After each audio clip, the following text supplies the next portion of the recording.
Hello friends, आज हम discuss करेंगे जीएसटी रिलेटेड एक न्यूज जो कि आई है in consideration with GSTR 3B।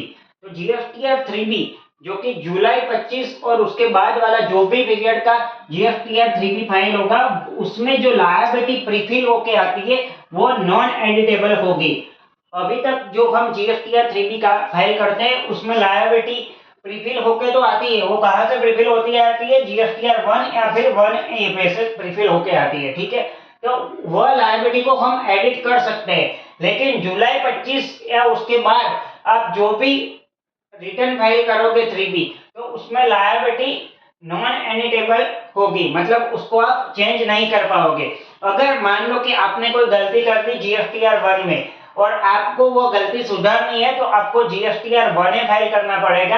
अगर वो जीएसटीआर 1A सेम मंथ के रिलेटेड होगा तो ही वह गलती उसमें करेक्ट होगी। मतलब जैसे ही आप जीएसटीआर 1A फाइल करोगे उसके बाद आप 3B फाइल करने जाओगे तो उसमें आपको लायबिलिटी नॉन एडिटेबल मोड में जो भी मिलेगी वो आफ्टर करेक्शन मिलेगी। तो उसका रीजन क्या होगा कि जो भी लायबिलिटी आप नॉन एडिटेबल मोड में चले जाओगे तो उसकी वजह से रिकंसिलिएशन एरर कम होगी, डेटा में कंसिस्टेंसी और एक्यूरेसी भी बढ़ेगी। तो उसी रीजन की वजह से गवर्नमेंट ने ये स्टेप लिया है कि जीएसटीआर 3B की लायबिलिटी नॉन एडिटेबल मोड में आएगी ऑन और आफ्टर जुलाई 25 टैक्स पीरियड।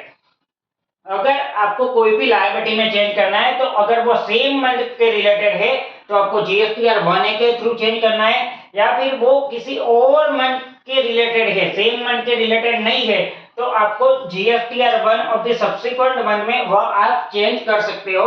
लेकिन एक चीज फाइनल है, एज पर जीएसटीएन एडवाइजरी कि जुलाई 2025 और उसके बाद वाले जो भी टैक्स पीरियड आएंगे उसमें 3B में जो लायबिलिटी प्रीफिल होके आएगी वह नॉन एडिटेबल मोड में होगी। Thank you.